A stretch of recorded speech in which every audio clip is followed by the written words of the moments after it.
திருமதி Kanimozhi. Thank you, sir. அறிவும் மானமும் மனிதர்க்கு அழகு என்றார் தந்தை Periyar. Sir, show the speaker, the one MP. அறிவு என்பது கல்வியின் வழியாக பெறுவது. அந்த கல்வியின் வழியாக பெற்ற அறிவன் வழியாக சுயமரியாதையும் மானமும் என்ன என்பதை மக்கள் உணர்ந்து கொள்வார்கள். இது இரண்டும் நடந்துவிடக் கூடாது. ஒதுக்கப்பட்ட மக்கள் என்றும் ஒதுக்கப்பட்டவர்களாக இருக்க வேண்டும் என்பதால் வழி வழியாக எங்களுக்கு கல்வி மறுக்கப்பட்டது. இன்று அந்த வழியிலே அந்த மறுக்கப்பட்ட நியாயங்களுக்காக போராடி கொண்டிருக்கக்கூடிய சில பேர் இன்று ஆட்சி நடத்தக்கூடிய நிலையிலே நாம் நின்று கொண்டிருக்கிறோம். பிஜேபியோடைய 2014 தேர்தல் அறிக்கையிலே investment in education yields the highest returns என்று அவர்கள் சொல்லி இருக்கிறார்கள். ஆனால் காத்து கொண்டிருக்கிறோம் அந்த எடுகேஷன்ல இன்வெஸ்ட் பண்ணக்கூடிய தினம் எதுவாக இருக்கும் என்று. யூபிஏ அரசாங்கத்திலே ஜிடிபியில 4.77% கல்விக்காக ஒதுக்கப்பட்டது. தமிழ்நாட்டிலே எங்களுடைய முதலமைச்சர் அவர்கள் கல்விக்காக தமிழ்நாட்டு ஜிடிபியிலே 12% ஒதுக்கீடு செய்கிறார். ஆனால் இந்த அரசாங்கம் யூனியன் கவர்மெண்ட் அவங்களுடைய நிதிநிலை அறிக்கையிலே இந்த ஆண்டு 2.5% கல்விக்காக ஒதுக்கீடு செய்யப்பட்டிருக்கிறது. அருகிலே இருக்கக்கூடிய பூட்டான்ல 8% ஒதுக்கீடு செய்கிறார்கள். ஆனால் இந்தியாவிலே 6% கூட நாம் இன்று வரை தொடவில்லை. கல்வி என்பது பொது பட்டியலிலே இருக்கிறது. It is in the concurrent list. ஆனால் இங்க இருக்கக்கூடிய ஒன்றிய அரசாங்கம் ஏதோ அது அவர்களுக்கு கொடுக்கப்பட்ட ஒன்றாக, அவர்களுக்கு மட்டுமே உரிமை இருக்கக்கூடிய ஒன்றாக நினைத்து கொண்டு நடந்து கொள்கிறார்கள். கல்விக்காக ஒதுக்கீடு செய்யப்படக்கூடிய நிதியில் 60% ஒன்றிய அரசாங்கம் தர வேண்டும், 40% மாநில அரசாங்கம் தரக்கூடிய ஒன்று. ஆனால் உண்மை நிலை என்னவென்றால் செஸ் 4% ஹெல்த் அண்ட் எஜுகேஷன் என்ற பெயரிலே வாங்குகிறார்கள். அது மாநிலங்களில் இருந்து சாமானிய மக்களிடமிருந்து வாங்கக்கூடிய அந்த நிதியில் கல்விக்காக ஒரு முக்கியமான தொகையை அவர்கள் ஒதுக்க வேண்டி இருக்கிறது. அப்படி பார்க்க போனால் கிட்டத்தட்ட 50%க்கு மேலாக கல்விக்காக நிதியை வழங்கி கொண்டிருப்பது மாநில அரசாங்கம் தான். கல்வி பொதுப்பட்டியலில் இருக்கிறது. அதற்கான அதிகமாக நிதியை தரக்கூடியவர்கள் நாங்கள். எங்களிடம் இருந்து வரி என்று சொல்லி, ஜிஎஸ்டி சொல்லி எங்ககிட்ட இருக்கக்கூடிய நிதியை எல்லாம் வாங்கிக் கொள்கிறீர்கள். ஆனால் எங்களுக்கு மாநிலத்திற்கு தர வேண்டிய, கல்விக்காக தர வேண்டிய நிதியை வைத்துக்கொண்டு வழங்க மறுக்கிறீர்கள். இது எப்படி இருக்கிறது என்றால், மணிமேகலையின் கையிலே இருந்த அக்ஷய பாத்திரத்தை பிடுங்கிக் கொண்டு பிச்சை பாத்திரத்தை வழங்கி இருக்கக்கூடிய ஒரு நிலையிலே இன்று மாநில அரசாங்கங்கள் நின்று கொண்டிருக்கிறது. You're dictating. You're holding us ransom. Shameful. SSA, Samagra Shiksha Abhiyan, Inclusive Education Program என்பது தமிழ்நாட்டு பொறுத்தவரை ஏறத்தாழ 3585 கோடி அதற்காக ஒதுக்கப்பட்டிருக்கிறது. யூனியன் கவர்மெண்ட் காம்பனன்ட் 60%, 2151 கோடி. ஆனால் அந்த 2151 கோடியிலே இன்று வரை, ஜூன் மாதம் வழங்கப்பட வேண்டியது இன்று வரை 500 கோடி முதல் தவணையாக வழங்க வேண்டிய நிதி வழங்கப்படவில்லை. அதற்கு என்ன காரணம்? பிரதமரின் ஸ்ரீ பள்ளிக்கூடங்கள் என்ற ஒரு திட்டம் வழங்கப்பட்டிருக்கிறது. அது PM ஸ்ரீ ஸ்கூல்ஸ். அது கிட்டத்தட்ட புதிய கல்விக் கொள்கையை ஒவ்வொரு மாநிலத்தின் மீதும் திணிக்கக்கூடிய ஒரு திட்டமாக இருக்கிறது. எங்களுடைய முதலமைச்சர் தளபதி அண்ணன் ஸ்டாலின் அவர்கள் இன்று வரை புதிய கல்விக் கொள்கையை தமிழ்நாடு ஏற்றுக்கொள்ளாது என்று திட்டவட்டமாக தெளிவாக தெரிவித்திருக்கிறார்கள். ஆனால் அந்த கொள்கைக்காக இன்று தமிழ்நாட்டிற்கு தரப்பட வேண்டிய 500 கோடியை தர மறுத்து கொண்டிருக்கிறீர்கள். இது எப்படி இருக்கு? எங்க கிட்ட இருந்து பணத்தை வாங்கி வைத்துக்கொண்டு புதிய கல்விக் கொள்கையை நீங்கள் ஏற்றுக்கொண்டால்தான் உங்களுக்கு நிதி வழங்கப்படும் என்றால் நாங்கள் தேர்ந்தெடுக்கப்பட்ட பிரதிநிதிகள் இல்லையா? தமிழ்நாடு அரசாங்கத்தை மக்கள் தேர்ந்தெடுக்கவில்லையா? எங்கள் முதலமைச்சரை மக்கள் தேர்ந்தெடுக்கவில்லையா? நீங்கள் மட்டும்தான் மக்கள் பிரதிநிதிகளா? உங்களுக்கு என்ன உரிமை இருக்கிறது?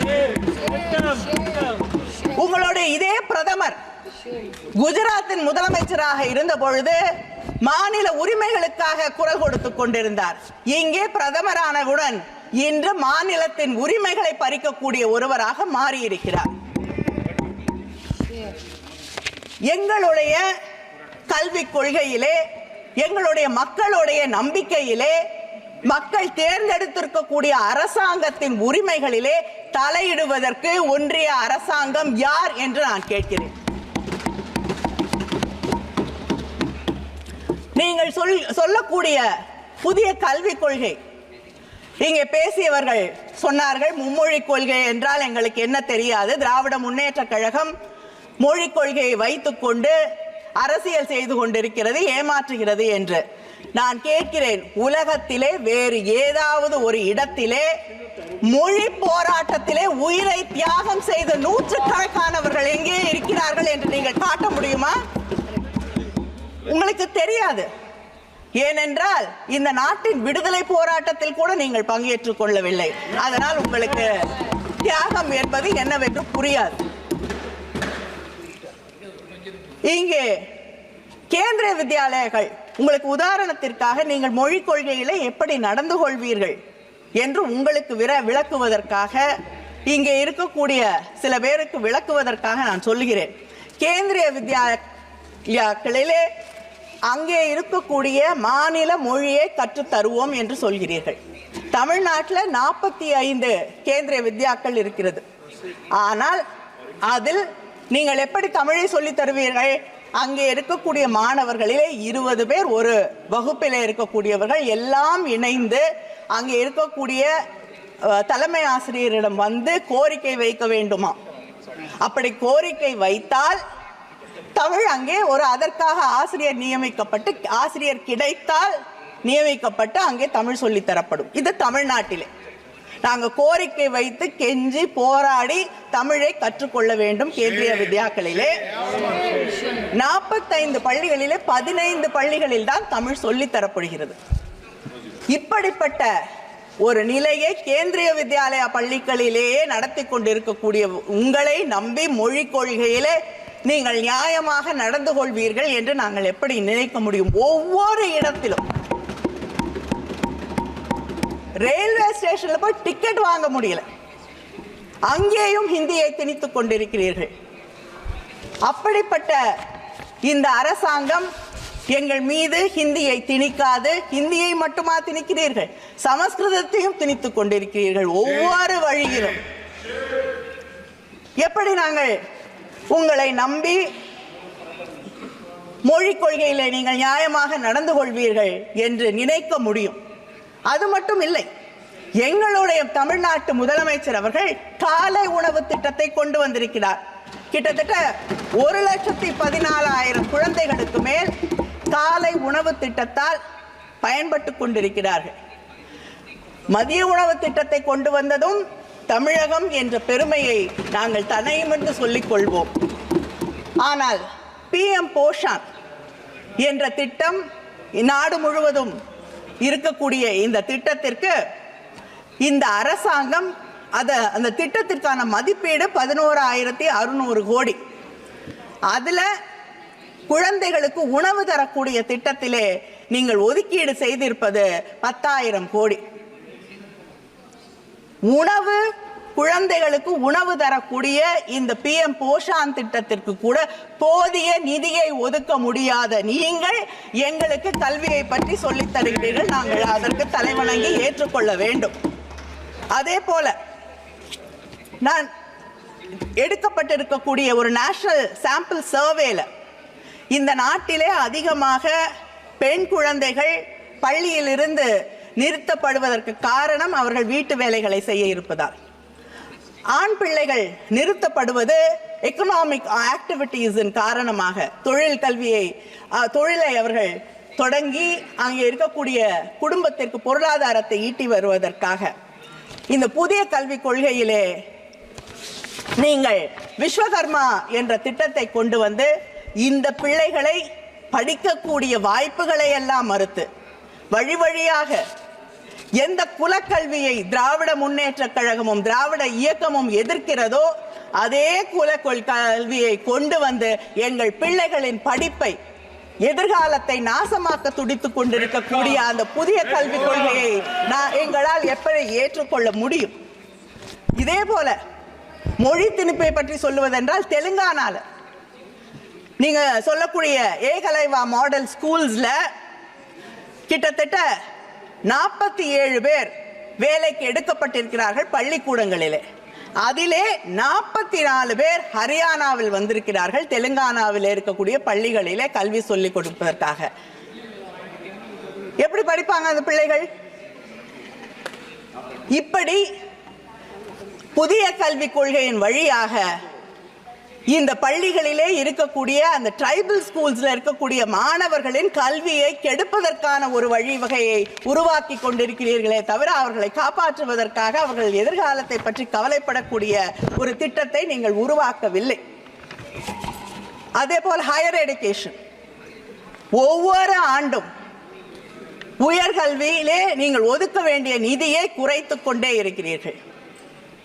அதை தாண்டி கிளஸ்டர் ஸ்கூல்ஸ், அதிகமாக மாணவர்கள் இல்லை. தமிழ்நாட்டில் ஒரு மாணவன் இருந்தால் ஒரு பள்ளியை மூடாமல் நடத்தி கொண்டிருக்கிறோம். ஆனால் அதிகமாக மாணவர்கள் இல்லை என்றால் அந்த பள்ளிக்கூடத்தை மூடிவிட்டு அந்த ஊரில் இருந்து பல கிலோமீட்டர் அதிகமாக தூரமாக இருக்கக்கூடிய ஒரு இடத்திலே எல்லா மாணவர்களையும் கொண்டு வந்து கல்வியை நாங்கள் அவர்களுக்கு சொல்லித் தருவோம் என்றால் அந்த கிராமங்களிலே மலை பகுதிகளிலே வாழ்ந்து கொண்டிருக்கக்கூடிய ஆண் பிள்ளைகளும் பெண் பிள்ளைகளும் எப்படி கல்வியை பெறுவார்கள் என்று நீங்கள் சிந்தித்து பார்க்க வேண்டாமா? அதே போல எங்களுடைய தலைவர் கலைஞர் அவர்கள் ஒவ்வொரு சின்ன ஊரிலும், ஈவன் ஸ்மால் டவுன்ஸ், அங்கே இருக்கக்கூடிய பெண்களும் அங்கே இருக்கக்கூடிய வாய்ப்புகள் வசதிகள் பெருகாத குடும்பங்களிலே இருக்கக்கூடியவர்கள் நகரங்களிலே வந்து தங்கி படிக்க முடியாது, அவர்களுக்கு கல்வி கிடைக்காது, உயர்கல்வி கிடைக்காது என்பதற்காக அங்கே எல்லாம் கல்லூரிகளை உருவாக்கினார். அதனாலதான் நீங்க இன்னும் 30 வருஷம் பொறுத்து ஒரு கனவு கண்டு கொண்டிருக்கிறீர்களே 50% உயர்கல்வியை எட்டி விடுவோம் என்று. அதை தமிழ்நாடு என்றோ தாண்டி விட்டதற்கு காரணம் சின்ன சின்ன ஊர்களிலே நாங்கள் அங்கே கல்லூரிகளை உருவாக்கி வைத்திருப்பதற்கு. ஆனா அந்த செயல் திட்டத்தை கொண்டு வந்த தலைவர் கலைஞர் அவர்களின் வழியிலே வந்திருக்கக்கூடிய ஆட்சி இந்த கல்லூரிகளை மூடக்கூடிய உங்களை, உங்களுடைய புதிய கல்விக் கொள்கையை எப்படி ஏற்றுக்கொள்ளும் என்று நான் கேட்கிறேன். அது மட்டும் இல்லை, இன்னும் சொல்வதற்கு நிறைய இருக்கிறது. இன்னும் சில நிமிடங்கள். கருத்துக்கள் நிறைய இருக்கு, ஆனால் சீக்கிரம் முடிக்கிறேன். நீட் எங்கள் தமிழ்நாட்டிலே சாதாரண குடும்பங்களை சார்ந்த கிராமப்புறங்களிலே இருக்கக்கூடிய பிள்ளைகள் படிப்பதற்காக தலைவர் கலைஞர் அவர்கள் ஒவ்வொரு மாவட்டத்திலும் அரசு மருத்துவ கல்லூரிகளை கொண்டு வந்தார்கள். நீங்கள் நீட் பரீட்சைகளை கொண்டு வந்து அங்கே இருக்கக்கூடிய மாணவர்களின் கனவுகளை எல்லாம் சிதைத்துக் கொண்டிருக்கிறீர்கள். எத்தனை பேர், எத்தனை மாணவர்கள் உயிரை மாய்த்துக் கொண்டிருக்கிறார்கள். அதை பற்றி உங்களுக்கு கவலை இல்லை. ஏனென்றால் இந்த அரசாங்கம் வந்த பிறகு ஒரே ஒரு தொழில் மற்றும் வளர்ந்திருக்கிறது. கிட்டத்தட்ட 5750 கோடி. கோச்சிங் இண்டஸ்ட்ரி, இந்த கோச்சிங் ஸ்கூல் இது மட்டும்தான் வளர்ந்திருக்கு. NTA 28 எக்ஸாமினேஷன்ஸ் நடத்தி கொண்டிருக்கிறது. யாராவது ஒருத்தர் அரசாங்கத்திலிருந்து அங்கே நிரந்தர பணியிலே இருக்கிறார்களா என்றால் இல்லை. நீங்க சொன்ன பதில் தான் நான் கேட்ட கேள்விக்கு. There is not one single person who is a permanent employee and who is answerable. அப்ப கேள்வித்தாள்கள் அதில் இருக்கக்கூடிய ரகசியத்தை எப்படி பாதுகாப்பீர்கள்? இதைத்தான் எங்களுடைய முதலமைச்சர் முதல் நாளிலிருந்து இந்த நீட் பரீட்சைகள் தேவையில்லை தேவையில்லை தேவையில்லை என்பதை சொல்லிக் கொண்டிருக்கிறார். இந்த புதிய கல்விக் கொள்கையில உங்களுக்கு மறந்துடுது, இது கன்கரண்ட் லிஸ்ட்ல இருக்கு, பொதுப்பட்டியல்ல இருக்குன்னு. அதனால நீங்க சிலபஸையும் நீங்க தான் உருவாக்குவேன் என்கிறீர்கள். நீங்க உருவாக்கக்கூடிய சிலபஸ் தான் இங்கே இருக்கக்கூடிய கலாச்சாரத்தை, பண்பாட்டை, இந்த நாட்டின் நாகரீகத்தை, அரசியல் வரலாற்றை சொல்லித் தரும் என்கிறீர்கள். நீங்க சொல்லிக் கொடுக்கக்கூடிய அரசியல் வரலாறு என்ன? முகலாய மன்னர்களை பற்றி பேச மாட்டீர்கள். மகாத்மா காந்தி அவர்கள் கொல்லப்பட்டதை பற்றி உங்கள் அரசியல் வரலாறு பேசாது. தமிழ்நாட்டிலே இருக்கக்கூடிய தலைவர்களை பற்றி பேச மாட்டீர்கள். பெரியாரை பற்றி நிச்சயமாக பேச மாட்டீர்கள். ஆனால் ஒரு தலைவர் அந்தமான் சிறையில் இருந்து புல்புல் பறவையின் மீது ஏறி, புல்புல் பறவையா ப்ரூம்ஸ்டிக்கான்னு எனக்கு தெரியல, ஏதோ ஒன்றில் ஏறி அவர் சிறையில் இருந்து வெளியே பறந்து வந்தார் என்று உங்களுடைய டெக்ஸ்ட் புக் சொல்லி தருது. இதுவா சயின்டிபிக் டெம்பர்? இதையா மாணவர்களுக்கு நீங்கள் சொல்லி தருவீர்கள், நாங்கள் ஏற்றுக்கொள்ள வேண்டும்? நேற்று இந்த அவையிலே திராவிட இயக்கம்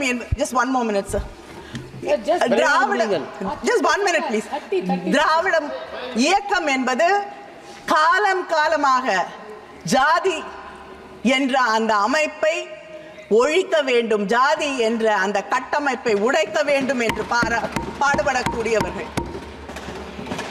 நீதி கட்சியில் இருந்து தந்தை பெரியாரில் இருந்து பேரறிஞர் அண்ணாவில் இருந்து தலைவர் கலைஞர், இன்று எங்களுடைய முதலமைச்சர் வரை இதற்காகவே தன் வாழ்க்கையை அர்ப்பணித்துக் கொண்டவர்கள்.